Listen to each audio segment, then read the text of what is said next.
বন্ধুরা, আজকে মাংস রান্না করব।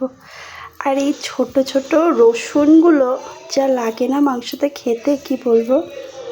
আর এদিকে দেখো আলুও কেটে নিয়েছি, পেঁয়াজগুলো কেটে। বন্ধুরা, আজকে রান্না করব মাংস। আর দেখছো এই ছোট ছোট রসুনগুলো এই মাংসতে দিলে কিন্তু দারুণ লাগে। তো চলো মাংসের জন্য পেঁয়াজ আলু কেন বলছি, আলু তো কাটা হয়ে গেছে, পেঁয়াজগুলো কেটে নিই।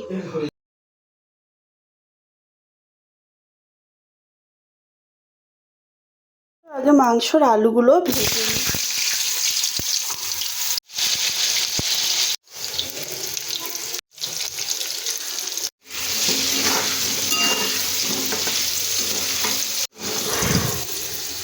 এইদিকে দেখো আলুগুলো ভাজা হয়ে গেছে, নামিয়ে নেব। রসুনগুলো ভালো করে ভেজে নেব। এর মধ্যে আমি হলুদ গুঁড়ো আর লবণ দিয়ে দেব।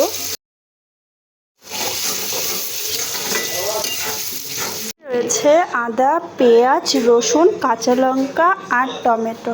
চলো এগুলো পেস্ট করে নিই।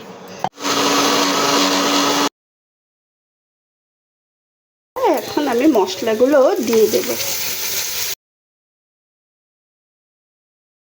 জিরের গুঁড়ো অ্যাড করে দিলাম। আর এখানে না ধনে গুঁড়ো করা আছে, একসাথে করে নিয়েছি, তো আমি দিয়ে দিলাম। এবার ভালোভাবে মশলাটা ভাজা হয়ে গেলেই এখানে আমি মাংসটা দিয়ে দেব।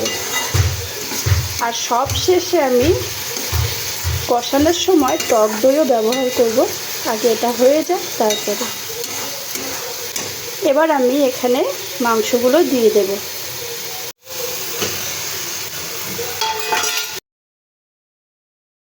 মাংসতে না টক দই না দিলে একদমই ভালো লাগে না।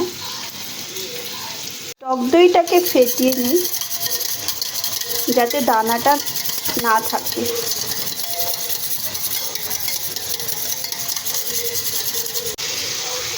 আর এই মাংসর তেলটা খেতে যা লাগে, ও কি বলবো।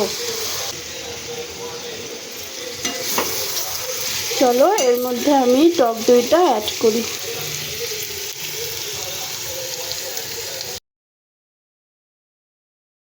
দেখো তেল ছেড়ে দিয়েছে, মশলা একদমই কষানো হয়ে গেছে। এবার কষানোর জন্য আমি সামান্য পরিমাণ জল দিয়ে দেব, আর যাতে মাংসটা নরমও হয়ে যায়। চলো এদিকে ঢেকে রাখি, মাংসটা ততক্ষণে নরম হয়ে যাবে আর মশলাটা কষানোও হয়ে যাবে। একদম কষে গেছে, দেখি নরমও হয়ে গেছে। এবার আলুগুলোকে দিয়ে দেব।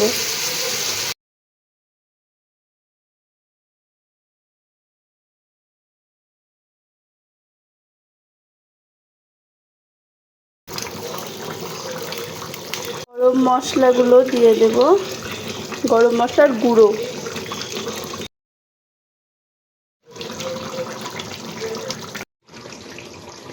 বন্ধুরা, এদিকে দেখো আমার মাংস রান্না পুরো কমপ্লিট হয়ে গেছে। এবার হচ্ছে সার্ভ করার পালা। এখনকার মতো এতটুকুই, দেখা হচ্ছে তোমাদের সাথে পরের ভিডিওতে। বাই।